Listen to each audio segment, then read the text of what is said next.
It's your eye health experts, Prevent Blindness Texas, and welcome to Eyespiring, a conversation about all things vision and life. Hi, and welcome to Eyespiring. I'm Heather Patrick, your host and the CEO of Prevent Blindness Texas. This morning, we have a special guest, Janna Roberson, who has served as Urban Harvest Executive Director since 2018. She's an innovative and inspiring leader with over 30 years of experience. She started when she was like 10, working to create positive outcomes for organizations in education, equity, counseling, and marketing. Under her leadership, Urban Harvest has expanded deeper into food access, data-driven analysis, and research regarding food deserts, culminating in programs designed to provide healthy, local food choices in low-access neighborhoods. So we're going to find out all about Janna today. So welcome. We're so happy to have you. Thank you so much. All right, so let's jump in. Just tell us a little bit about you. Well, I feel like that Houston is my home. We're going to have been here for 10 years next month. So I definitely feel like it's a city that is very welcoming, and we have really enjoyed being here. But my former life pre-Houston, I worked in public and private education. I worked inpatient counseling psychology. I did marketing. I did all kinds of things. But the school piece really kind of became my niche. And so when I moved here to Houston, I became the assistant head of school at Regis School for Boys, which happened to be the location where my son was going to go to school.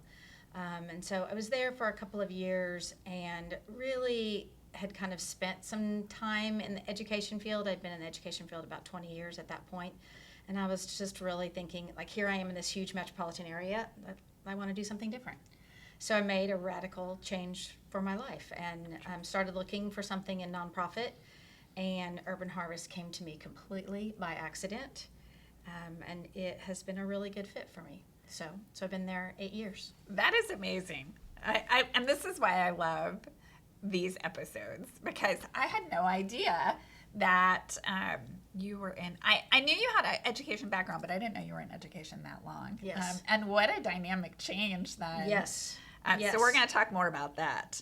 So what has influenced you, before you went into Urban Harvest and now being there, what has changed your leadership? What influenced you? I always, in my personal life, I always had a heart for service and a heart for the mission. I was very involved in the Junior League of Tulsa for over 10 years and served as president. And so we started a lot of nonprofits there, supported them with strategic planning work and kind of getting them started and volunteers. And so I had that in my personal life and really kind of got my feet wet, because you have to really know what you're doing. You have to run a meeting. You have to be efficient with people's money. You have to really give people strong guidance. And so I knew that I wanted something service related. But I think I didn't realize until I got into the world of nonprofit that it kind of is its own little anomaly. It is a place where sometimes I feel like that I'm that little hamster on the wheel, and I'm just running,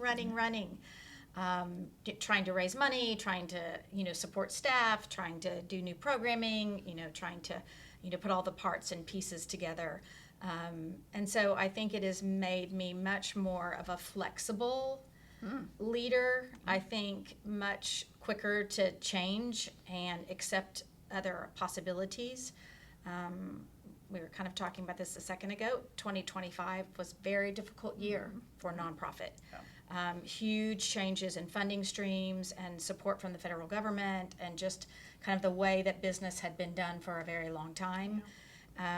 And that made me learn all different kinds of lessons that were unexpected. I never knew so much about a budget and finances and cuts and where can I squeeze every dollar and be much more efficient. Those are kind of things that I have learned just kind of by being and doing through osmosis. It's been really professionally, I think, a really good thing, even though it was really a hard year. Yeah, it was a hard year.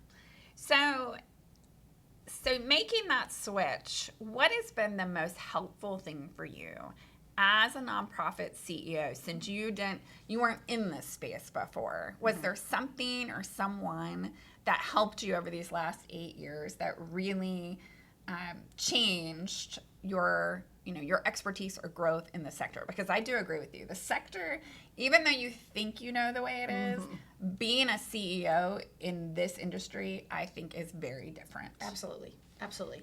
I think the number one thing is the United Way Leadership Circle. Really? Yeah, absolutely. I knew that when I was coming into nonprofit that I was going to need a different kind of network, because the people that I knew from my little 2-year stint here in Houston were all in the private school kind of realm. Yeah. And that's very different than the nonprofit circle of people.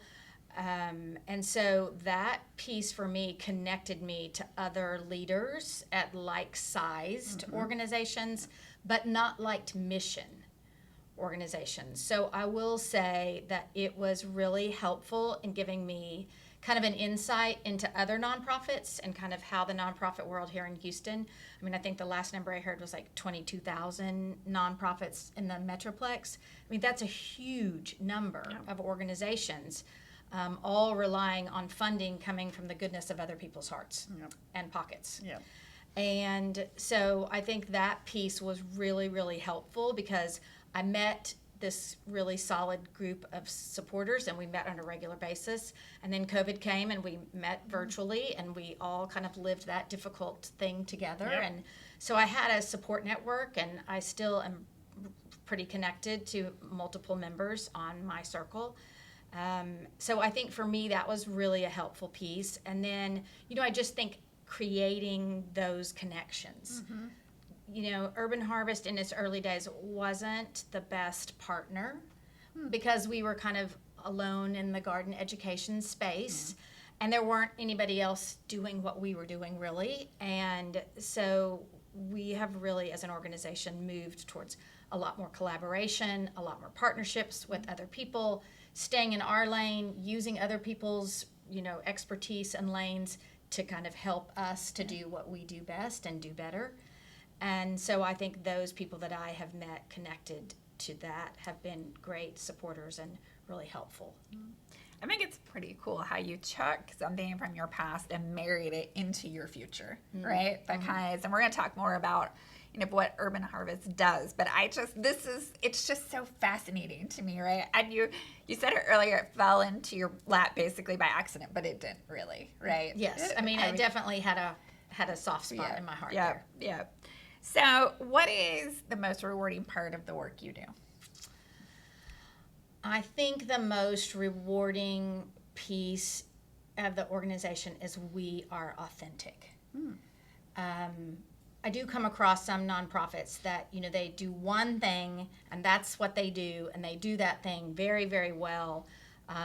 But Urban Harvest teaches classes to adults, to kids. We run community gardens. We support community gardens. We run farmers markets. We support farmers and ranchers and food artisans. We're connected to the restaurant and the chef industry for people who are doing local sourcing. And we are in neighborhoods where they don't have a lot of food choice, and we really have allowed people to pick and choose the things that they like, knowing that that product was in the ground 48 hours before it's out on the table to them. And so I think for me that, food centric, being able to touch people in a lot of different ways, and then being able to come to us in different ways from different locations, because we do so much work.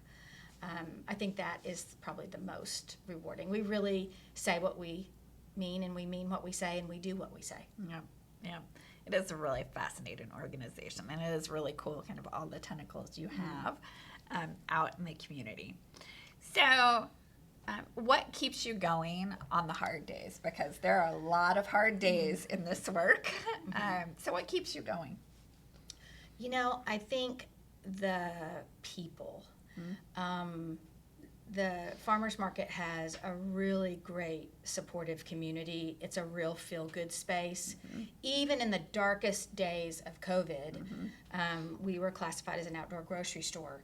And so we were able to still cooperate. And while there couldn't be this close connections, hugs and close ties to people and being really close to the tables and those kinds of things. There still was this sense of connectedness. And community. Yeah. And the market we still had music. We still had people getting their coffee. We still had people shopping for their groceries. We saw a big influx during COVID of previous vendors and chefs that had gone on to brick and mortar and trying to kind of help people in the restaurant industry to keep people working. We did a lot of pickup kinds of things. We did a lot of support kinds of outreach for people working in that restaurant industry. And so that to me is kind of the piece that really takes the hard day and makes me think about, that sense of interconnectedness and people around food, because it really is very community building. Yeah. Is there a story that stays with you or that resonates that, over the years you saw someone in the community or something happened that just stays with you, Yeah, I think one of my most favorite things about Urban Harvest is, we have a network now of about 180 community gardens in a 100-mile radius of Houston. And they are all independent, and they take care of themselves and serve themselves, and they all operate differently, and we just connect them together and support them in their needs. But we every year in October, at the end of October, the 1st of November, we do an event called Harvest Celebration. And we invite all the community gardens to come, and Urban Harvest does the main course, and then it's potluck. Cool. And so it brings together, I think we had like 80 gardens represented last year, and we did it at Alabama Gardens, which is the oldest garden in the network, which is on TSU land. And we had a cookout, like very throwback to my childhood. So we had they have these huge cookers. That's a part of their culture at at Alabama Gardens. And so they had these huge cookers. We did chicken and we did pork, and we had this hot kind of food piece, and then everybody had like all of their dishes laid out on these giant tables, and people eat and they visit and they talk about all kinds of crazy gardening topics that you've never heard of before. Someone was having an issue with mice, and they were talking about what they do because they were eating their sweet potatoes, and so it's these topics that you would never hear at a normal like restaurant conversation with someone probably. But just how special that time is and how special those people are.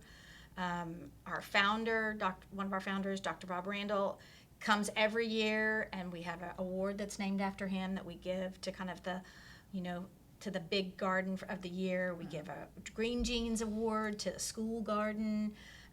And then, so we have some awards that we give. We do this huge raffle drawing. Wow. Plant starts, tools. People get so excited about the raffle. And just for me, it's just like such a warm, fuzzy thing. Because I remember church potlucks, when I was a kid with my grandparents and with my parents. Yeah. And that's just something that really we don't do very much of anymore. Yeah. And so it's really kind of a look back at a different time. But those people, regardless of where they're coming from, regardless of where their garden is, they really look forward to that time together. And it's one of my favorite things. That is amazing. So I have to share with you, this was probably, Landry he graduated, so I think this was his freshman year. He was part of an organization that, did service things for young men. And we volunteered at one of, do you remember this? Yes, I volunteered do. At one of the community gardens, him and several of his friends. That was near U of H. And they had such an interesting and remarkable time. One, they had never really done any kind of work like that before. So just the work alone to clear out the garden. We were there for several hours. But he actually wrote about that experience on his college essays and how much that experience meant to him. Wow. And the things he learned. That's amazing. So I think it's pretty remarkable, to your point, but there are always ripple effects and impact beyond what even the things we do and know about, way beyond that. So I think it's pretty cool that Yes. an organization like yours can have that kind of impact years beyond that Absolutely. one experience. Absolutely. Yeah. I'm so glad to hear that. Yeah. He loved it. I mean, I really reading his about his experience and his essay was really meaningful. So what advice, speaking of that, what advice would you give to people that are trying to get connected and have some kind of impact in their community as it relates to an organization like yours or something similar, but to really help in that food way? I think it kind of depends. We really tell volunteers who come to us to follow their heart. What is their interest? Are they interested in learning how to grow their own food? Are they interested in being in a community garden space? That's the number one thing that community gardens ask us for as volunteers. Volunteering in a community garden is a luxury for most people because it is very time consuming, and people have busy lives and children and work and activities and things to do, and so it is a very aged population of people that have that time in retirement or in their life where their life has slowed down.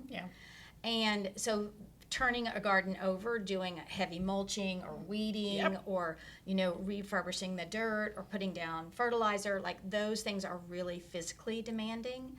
And so we are always talking to people about, if a lot of people come to us, they want to start a community garden.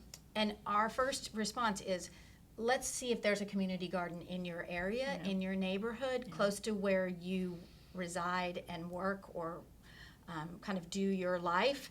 And let's try to plug you in, because that is something that we recognize, is that we don't see a lot of young people in the community garden space because their lives are busy. So I think that piece, we really try to have some dialogue with people about what they're interested in. Some people come to us and they're like, oh, I have a black thumb. Gosh, if I had a dime for every time somebody says that to me. And I've said, you don't have a black thumb. It's just that the approach in the Gulf Coast, because it's hot, it's humid, it's raining, it's wet, it's, cold, it's freezing, it's doing all these crazy things that you kind of have to think about it in a little bit of a different way. And a lot of people don't have that. We kind of have that lack of seasonality in our lives. Oh, yes. That we don't understand that things only grow in a certain season. When that season's over, then something else begins to grow. So we try to encourage people to take, we have some very basic classes, very inexpensive. We give scholarships if people cannot afford to pay. We want people, if that's what they want to learn, we want to be their teacher. So that's kind of conflict. And then other people are like, no, I don't want to grow it. I don't want to work in it. I just want to buy it. And so that's where the farmers market and the mobile market come into play. Because, we buy everything from a network of our farmers and ranchers, from the big farmers market or from other people that are in the network that we know. And so we try to provide a very high quality, nutritious, very fresh product. So it looks really pretty when it's on the tables. And it looks like that because it hasn't been treated with a million pesticides. It hasn't been sitting in a box truck, moved to a 18-wheeler, come across the country, picked when it wasn't ripe. It doesn't have that transition life. It really is. It was in the ground day before yesterday or 2 days prior, and now it's for sale to you. And it totally makes a difference. Yes. It is. So there's a farmer's market not far from my house, and they're open from April till August. And I'm like there every weekend. And it is amazing, truly, how different the taste is. Yes, right? For sure. It is incredible.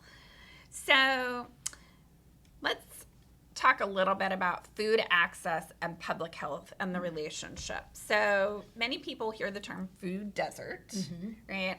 And so what does that really mean? Kind of in your work. Yes. What do you think people think it is, and what does it really mean? I think people think it means that there are no choices, that it's barren. And what we find is it's not necessarily that it's barren, it's that the food choices are very limited. And the quality of those products are mostly packaged, processed, have a long shelf life. Many of the neighborhoods that the mobile market goes into, there is a grocery store, but when you go into that grocery store, you might only see hothouse tomatoes. And those tomatoes have been sitting there and have a really long shelf life. Literally, they will sit there for 2 weeks before somebody buys them. And they'll be iceberg lettuce. And that'll be the selection. So the selection is super limited. We do hear a lot of feedback that the cost is significant, which is why the mission of the mobile market is wholesale pricing. So we buy it at the price and sell it at the price that we buy it from the farmers and the ranchers. We have a little bit of subsidy work that we've had to start doing since inflation and food costs have kind of skyrocketed. So we subsidize meat and eggs. We have a new bread vendor that has really brought the cost down, so we're not having to subsidize that. But we really try to control the costs for people so that access point is not the problem. Now, do you have to be at our location at a certain time on a certain day? Yes. And that is sometimes hard for people, but we really try to we have a map and we have all this information about the days and the times that we're there and, those kinds of things. But I think that freshness of the product in a neighborhood where they're used to maybe shopping at a convenience store or going through a drive-through, that's a whole nother piece. A lot of the neighborhoods we work in, there are lots of fast food feeder options, whether that's in the convenience store or that's a freestanding fast food location that's relatively inexpensive, easy, open 24 hours or open, a long extended day. And it becomes just an easy access point for people. And so we have done a lot of work around recipe cards, around demonstrations, trying to let people sample things. We have some Egyptian cucumbers that have come on from one of our farms in A-Leaf, and they have they have a lime green and dark green stripe to them. And so people see them and they don't recognize them because they don't look like a cucumber in a grocery store. But they are delicious, and they have a very sweet flavor, very mild, low seeds. And so once we sample them and people are like, oh my goodness, then all of a sudden, it kind of opens up a door, I think, for people. So, the term food desert, I think, has become a very popular one. But really in our kind of world, that low income, low access piece is the piece that we are trying to work on every day. It is, how do we give people options and choices? In the early days of the mobile market, we did boxes, pre-packaged boxes. And we learned very quickly that people do not want that. They don't want someone choosing for them. So they would literally unpack the box and they would sort the things that they wanted and they didn't want. And then they would take those things. Interesting. And so what we found over time is that it was much better just to buy it from the farmers in bulk, set it out, and let people choose, because they wanted the third row of strawberries in that container. And they wanted those 2 tomatoes. And they were very conversational in the fact that they really wanted to be able to pick and choose. And gave us great feedback too. I mean, even cuts of meat. We have neighborhoods that we serve that we only sell whole chickens at that location. We don't sell parts because that was what the neighborhood wanted. They wanted to use every piece of it. That was part of their culture. Interesting. And so we really try to listen to what people are looking for and wanting. We try to work on the times that we're there. We try to have some times that are during the week and lots of times on Saturdays. Saturdays are definitely the highest, volume for us.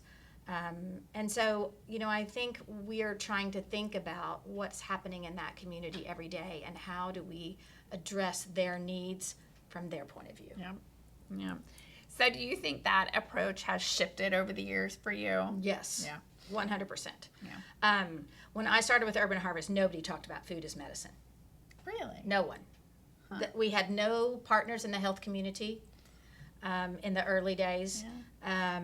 And just that kind of the popularity of Food RX, where doctors and nurses and social workers are giving prescriptions for fresh and healthy food, and us working with clinics who are trying to provide product to their clients and kind of give them some classes and nutrition education and cooking demonstrations and things like that. Like, that has really become a new world for us. That is amazing. But what a connection, right? I mean, again, innovation. Yes. Right? I love that. Yes. That is really amazing. So how do you think, in terms of when you're looking at the whole city, right? And it's so diverse. When you go in, do you assess each community of, okay, we know that transportation is an issue here, so we're going to do the mobile, right? Or how does that work for you? Because you also talk about the evolution of data and having basically data-driven decisions, right? And I really do think we're in the same place, right? But it's also, there's so much data, right? And so it's how do you find the right data, right, and then use it to make better decisions, right? And so the example you just gave of, instead of boxing everything, but then that didn't really work. So so you took that data and changed your delivery. For sure. Right? But how does that work for you?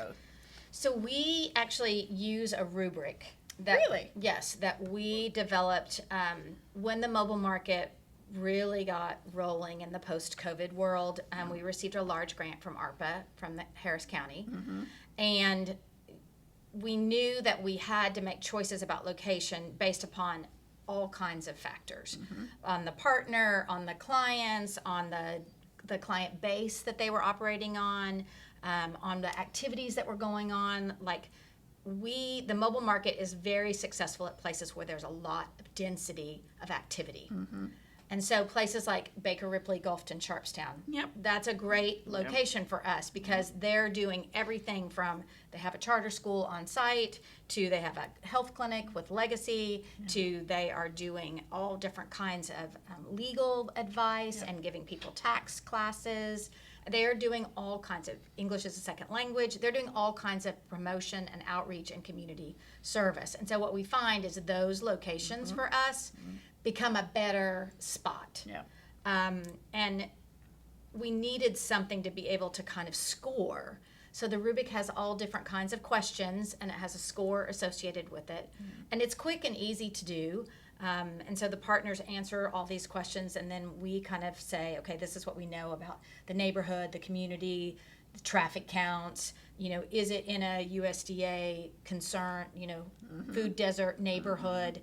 Like, what are the SNAP participation in that neighborhood? Like, we kind of have all these little factors that kind of go in to play. And so what we found is the ones that scored the highest on the rubric when we did the first build out, because we were doing at the height under ARPA grant 18 markets a month. Wow.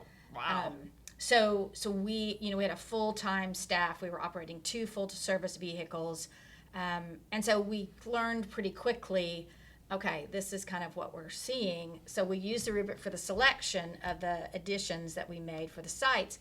But then also it helped us when ARPA was defunded and we lost the grant, and we went down to 5 markets a month. That's where we are right now. We went down to 5 markets a month, and it made us be able to compare and contrast. So it was like, okay, what are the most successful ones we were doing? What was their original rubric score? And what were the outcomes that we saw in customer counts and in produce purchases, in SNAP dollars, those kinds of things. So it gave us, unfortunately, an enormous hole in funding, but it also gave us a minute to go back and say, test it. Like, what do we really learn here? What do we know? Gave you a roadmap. It gave us a roadmap. And we have, like, our numbered list of what we want to add back. And some of those 18 markets we should not add back, because it wasn't the right fit. It wasn't a strong connection. And it's okay to say that didn't work. Like, maybe we should do something different. The most successful mobile market in the system right now has always been the original one, which is the Northeast Farmers Market, because they're twice a month. Interesting. They're the first and the third Saturday Yeah. from 9 until 12. Yeah. And people know they can come there. Yeah. Whereas the other markets are single, one-stop, one-time-a-month sites. And you have to really be paying attention to shop there that way. Yeah. That is really, so do you think, kind of pulling on your educational expert, because when I hear rubric, right, I think of the education component, right? Sure. And so do you think that is kind of where it came from? Did you use that expertise into this? It really did not come from there. It really came from, we had a board matrix that they had designed in the early years of the board to try to strategize about the addition of members as people started coming off of the board. That's what we do.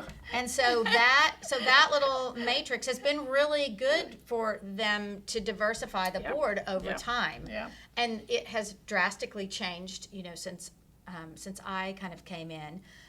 But I think that to me was a good kind of gauge. And then our food access director is really a good person. She wants to ask questions. Yeah. She's looking for knowledge. Yeah.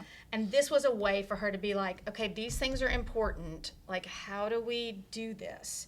And so the scoring of it and the analysis of the rubric, I mean, that really was driven by her.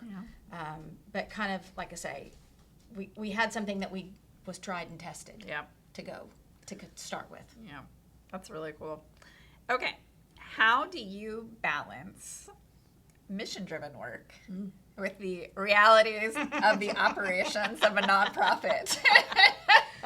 Why are you laughing? That's the big question of the day for everyone, I think. I think 2025 across the board, there's a new normal. And I was very lucky that the founder of my organization is still involved, still very active. And in my early days with the organization, I met with him once a month. Yeah. Because I needed to understand the history and the makeup and why things happened the way they did and who the players were, and to learn from the mistakes of the past. Yeah. And he was very good about talking consistently about not drifting from the mission. And there are many times where we have conversations about programs, and I think, okay, what would Bob say? How would he feel about that idea? And the expansion of the mobile market was a touch and go. He was super concerned about us having vehicles and insurance and paying for gas and having all this maintenance and upkeep, and he thought about that in a different way than I did. Yeah. Because to me, that's the cost of doing business. Right. But he didn't think about it that way. He thought about it as, how would we have made that work in the early days of the organization when we were struggling to pay people's salary. Right. And so kind of that voice of reason really overlays into a lot of the work that I do now. Wendy Kelsey was another founder of Urban Harvest, and she has been an instrumental influence in me thinking about what we did and how we did it and why we did it, where it came from. And there are lots of times that I just call her and ask her the most random question about something in the past, and she can give me the story. Right. And if she doesn't know the story, she can tell me somebody who does. Yep. And so that's a big piece of the puzzle for us. We had our first strategic plan. It was approved in May of 2018, and they hired me in July. And so they slid the strategic plan literally across the table when they offered me the job, and they said, this is the job that you need to do. And so I had a structure, right? And I had an idea that had been worked on for a year from the organization and all of the community gardeners and all of the people on the committees and people connected to the farmers market. They had all this information that they were saying, okay, this is the roadmap. Right. And so that roadmap and that strategic plan really became part of our culture and conversation amongst the staff. Yeah. That I say a lot. How does that tie back to the mission? Yeah. We don't do nutrition education. That's not part of our mission. Mm-hmm. But what we have done successfully is find partners who that is their mission. Right. And they are really good at it. And they understand about breaking down the nutrition. They understand about creating recipes. They understand about what is approachable. They understand about what you need if you have hypertension or diabetes or high blood pressure or you're obese. They understand what needs to be happening as far as the diet is concerned. And so that piece is a piece that I've really pushed back against because they're like, oh, we could just get somebody on staff. That's not really the mission of what we do. Right. That goes hand in hand with the mission, and we should find partners to help us. Yeah. So 2 questions for you as I'm listening to you. So you came in with a strategic plan. Yes. Which is unusual, actually, Yes. right? Yes. So they were really helping to set you up for success. Yes. Right. So over 8 years, right, your vision has likely evolved for the organization. So talk about, for you personally and professionally, you came into a sector that you really didn't know, right? So, and now you've been CEO for 8 years and been successful, right? But what does the vision look like for you personally and professionally? How did it evolve over those 8 years? So I think that we launched the strategic plan in 2018, and COVID came in March of 2020. Yes. And so a big portion of one of the strategic plan initiatives was youth education in schools. Wow. And we shut down 26 school sites in 2 weeks. Yeah. And some of those school sites never reopened, that the garden went fallow and they had to change their funding stream. And so now we're operating in that traditional 6 school sites. And that kind of is the new normal for us, that COVID made us do different. Yeah. And it made the schools do different because their priorities drastically changed. Yeah. Software and teacher education and student education and computers and online learning. I mean, they totally had to make a radical shift. And so outdoor activities like us, became just not high priority.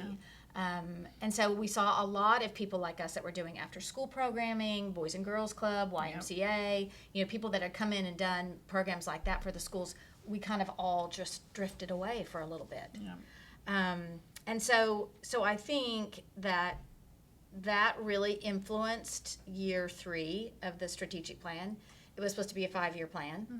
And so in the spring of 2024, we approved a new strategic plan. And so it had some pieces of the puzzle from the original strategic plan. It had some things that we needed to change, like the youth education piece is in the new plan, and it looks totally different.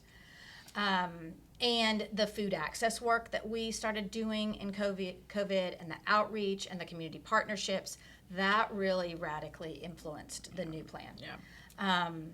And then we wanted something that was super flexible.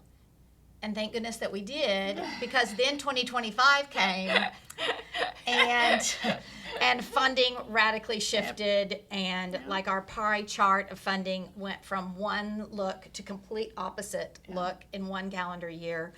And it made us go back as a staff and as a board and say, okay, what is the new normal going to look like? And so we made some significant changes in the strategic plan and just said, okay, let's see what this looks like.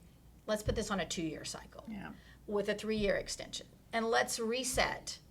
And so that's kind of what we've done. So we have a little reset that we did with the board that's scheduled to be approved by them at their next board meeting. That should take us into the end of 2027. And who knows what that will Who look knows? like. Who knows? So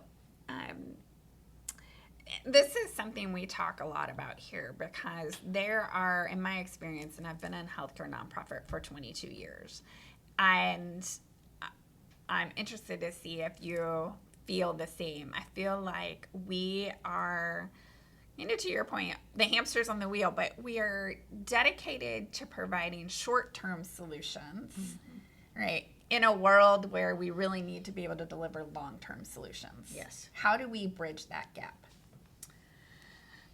I think that that gap is hard to bridge in the society we have of instantaneous gratification.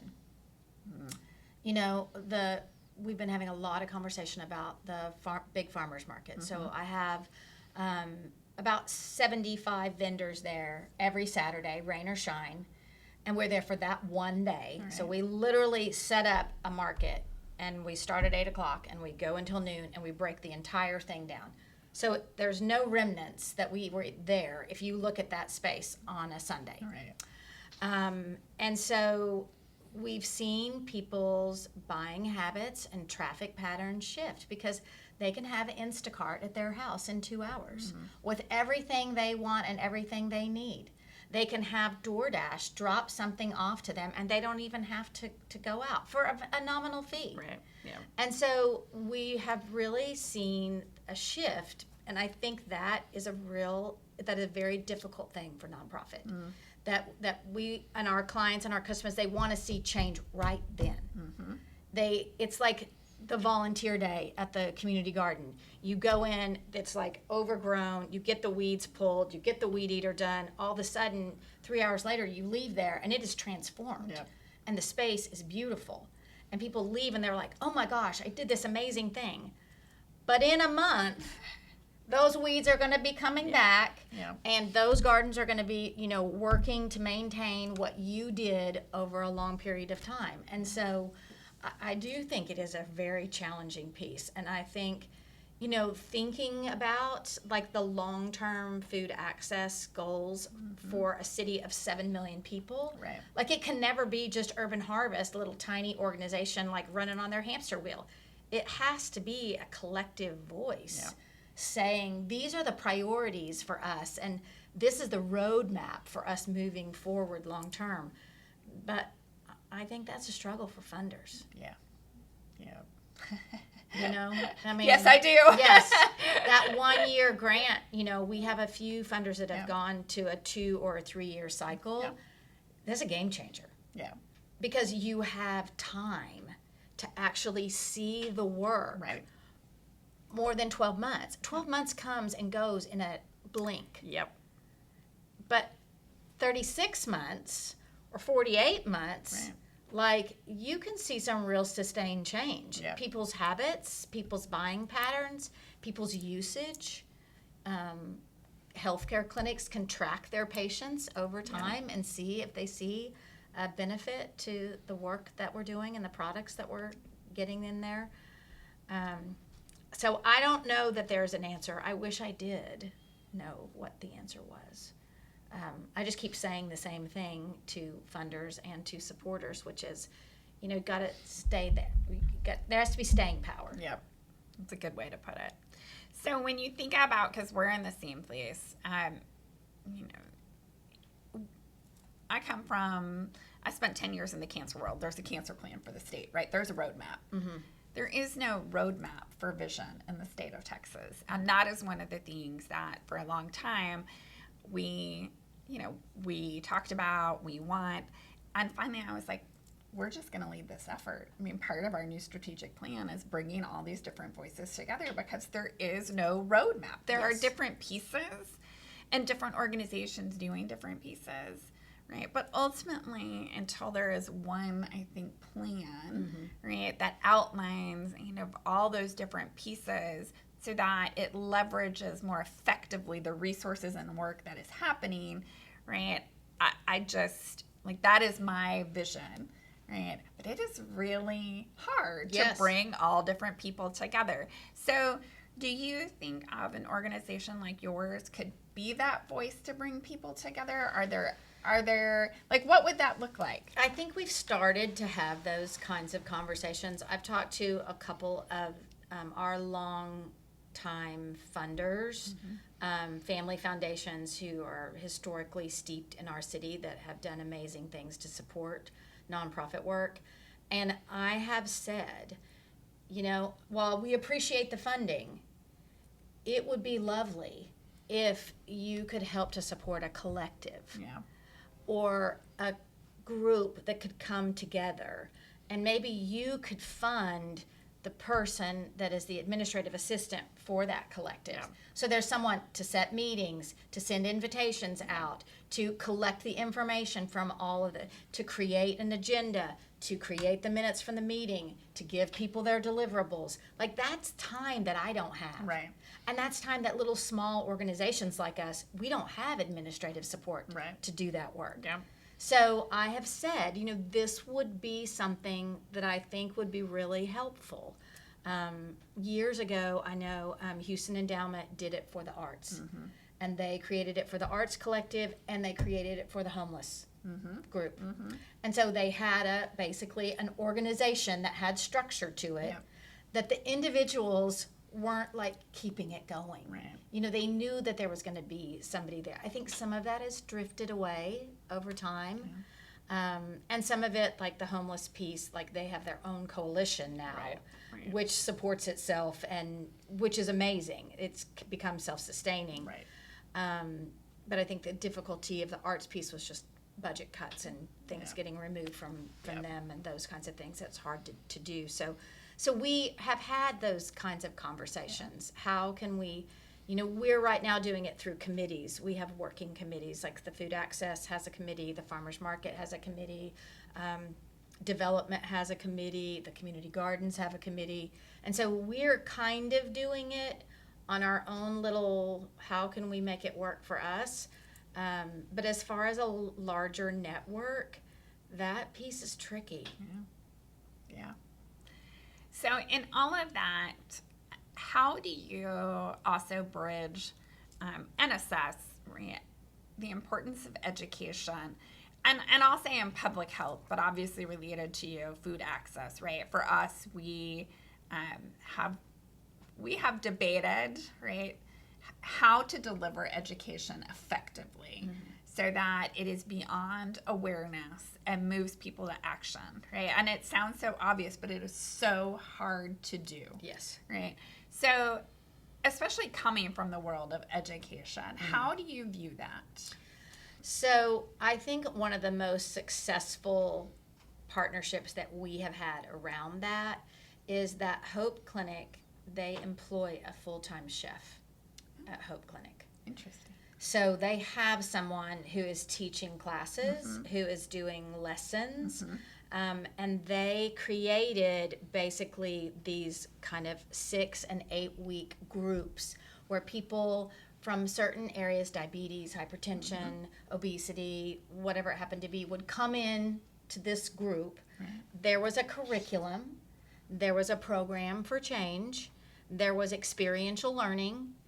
And when they came out, then we had a little partnership with them, and they, FNIP through Texas AgriLife did the same kind of project.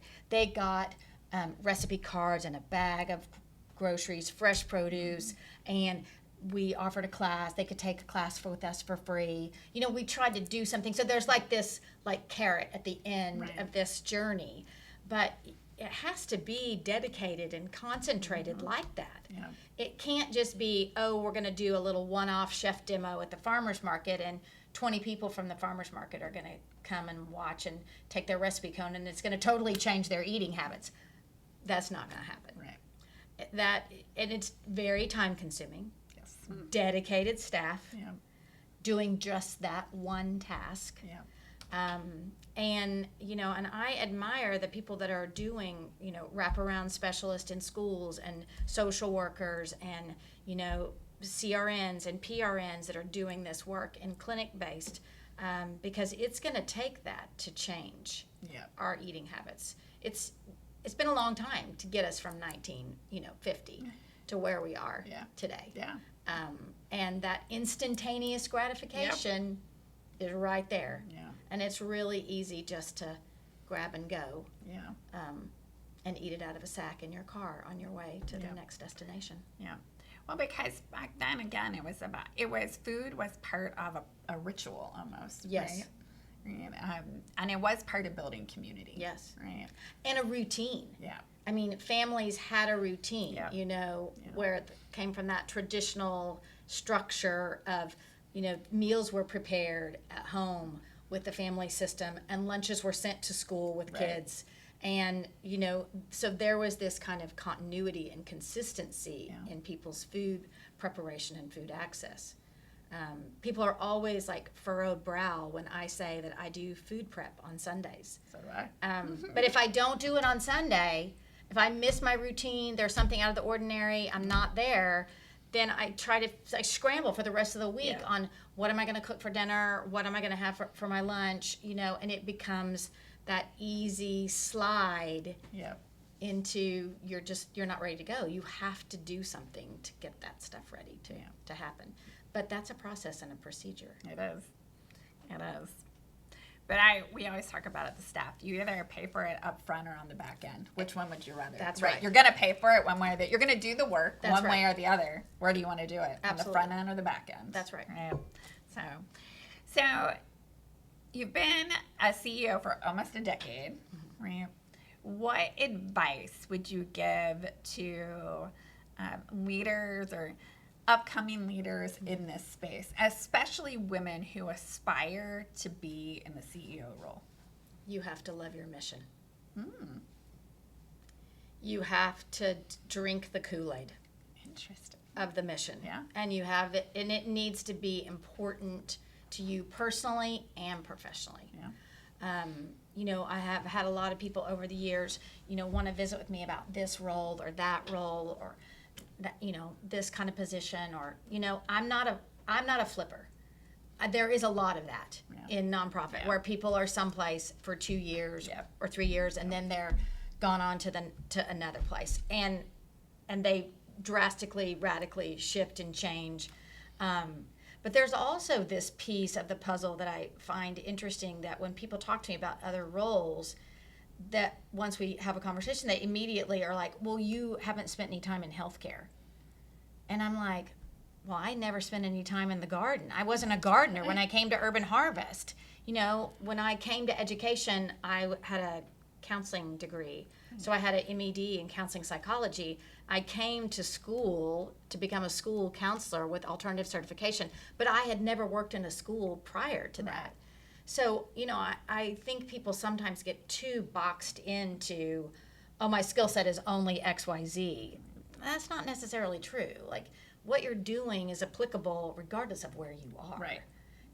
I wasn't a teen mother, but one of the most fulfilling jobs I ever had was working with them in a high school setting. Right. I didn't need to be one to understand their challenges. I just need to listen. Right. And and so I think that my piece for people that are in the nonprofit space is choose wisely. Pick that place, that mission that speaks to you. And even if you're like, oh gosh, I could probably make it work, you listen to your inner voice there.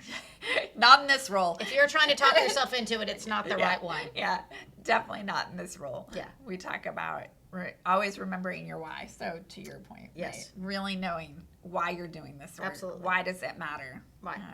Yeah. Yeah, because it needs to be important because there are going to be difficult times, and you're going to have to figure those out when those come. Yeah. The other thing I would say is building your circle. I agree with you. That is one of the most important things I think you can do in this space, but certainly in this role. Yes. Is really build your circle. Yes. We kid often because marketing and branding, right, which you have expertise in, is usually not a large part of nonprofit conversation, right? And therefore, unless you really seek it out, you don't always get that experience or learn those skills. And I have found, I was fortunate enough to work for a large nonprofit that was a genius, actually, in that space. But it has served me so well to continue to build those relationships and have that expertise in my circle. And I will say, I think that is a key piece of seek out those that have expertise that you don't and add them to your circle. Absolutely. Right. Because I wouldn't have been able to be, I think, as successful because I didn't, there are skills that I just didn't, experiences I just didn't have. Right. HR is another one. I think you learn it on the job. Absolutely. But it's one area that I wish I would have had more exposure to before I got into the role. Mm-hmm. Yes, absolutely. Would have been very beneficial. Yeah. All right. So as we close out, if you had one thing you want our listeners to take away, what would it be? I think the one thing that, and I say this to my son a lot, who is going to be a junior in college now. My one thing for him is to find your place and find your people. Mm-hmm. And I think that applies whether you're in college, your crowd in your friends group in high school, your professional group of people, the area that you work in, whether it's corporate or nonprofit or whatever. You have to find your people. Yeah. The people that support you, the people that you feel connected to, the people that you're willing to go to the mat for every single day and to fight for them and to be there for them when times are difficult and hard. And I think that my organization has allowed me to really find my niche and my people. Yeah, I love that. That's awesome. So when you look out, what does a healthier community look like to you? What are we aspiring to do? I mean, obviously, part of our mission is to support local growers, farmers, ranchers, food artisans. Like, that's part of the original mission of the organization.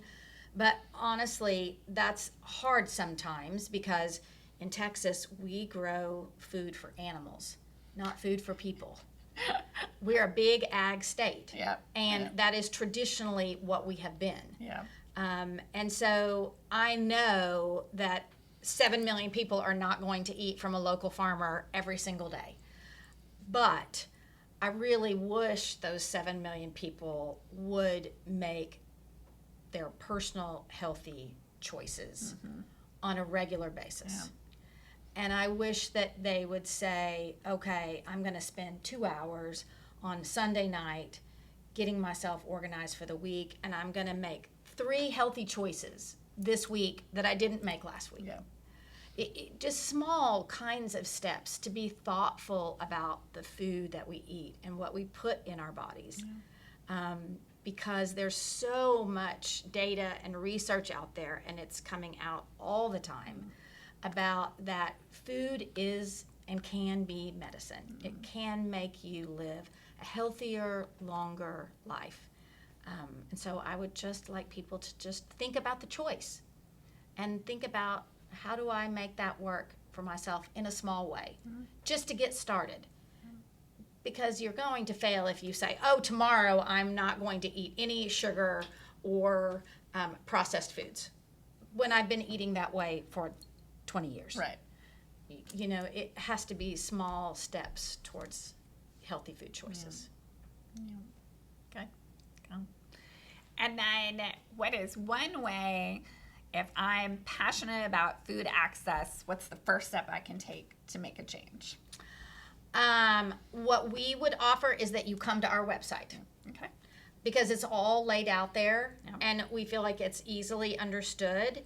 And if your change is, I want to learn, I want to take a class, those are available to you. If your change is, I want access, there's the mobile market, there's the farmer's market, there's, I want to do something as a family, I want to connect to a community that's growing.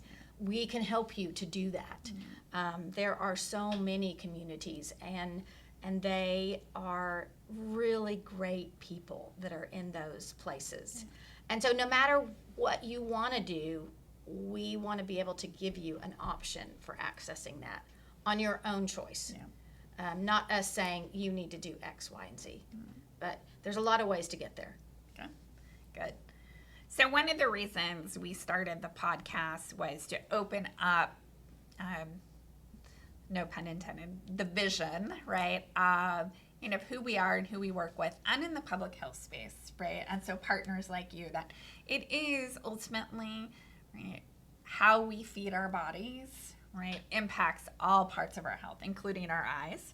And so as we continue the podcast, I love having these conversations because while there isn't a tell me about your vision story, right, we're all connected. And I think that is the amazing place. And when we talk about all these different things, to your point, every small choice builds, right? And so it's my pleasure to have partners like you and learn from you. And just in the leadership space, it has been amazing to get to know you. Absolutely. Well, thank you so much. I appreciate the invitation, and it's been a lovely time together. Yeah, it's been great. Well, with that, we always end with, to Janna's point, go to their website, Urban Harvest, come to our website if you're passionate about public health and vision. But there is always a place to get involved. We are always looking for volunteers, health advocates, vision screeners. And like Janna and her team, we want to give you all the opportunities. There's not one way to do it, and we love connecting. So, we're always welcoming to join the PBT family. And we always end with, tell us what your vision is. Have a great day.